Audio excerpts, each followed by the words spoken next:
Et je voudrais passer maintenant au troisième mystère de ce chapelet du mardi.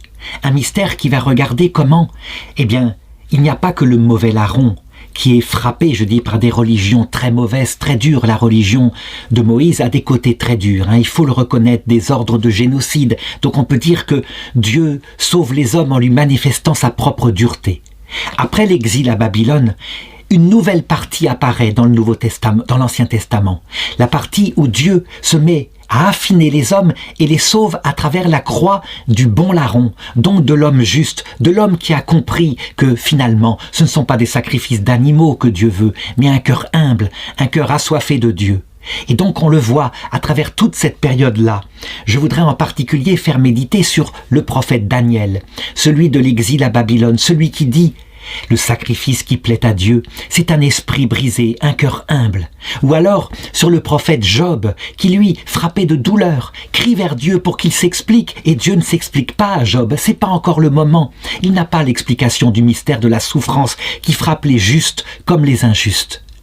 Le mystère, le fruit du mystère serait peut-être pour cela la spiritualisation de l'humanité, le développement de la soif de Dieu dans le cœur des hommes qui ne connaissent pas encore Dieu. Et c'est ainsi qu'il les prépare au salut. Il faudrait méditer aussi sur le bon larron à la croix, qui est un homme qui, je dirais, crie vers un salut contre toute espérance, puisque son sauveur à côté de lui paraît incapable de se sauver lui-même.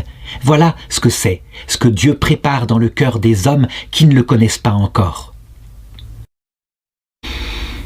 Ceci nous permettrait de mieux comprendre ce qu'a apporté le Concile Vatican II lorsqu'il montrait que des préparations étaient partout, que évidemment Dieu s'occupait du salut de tous, ce qui ne veut pas dire que tous sont dans le salut, je le répète.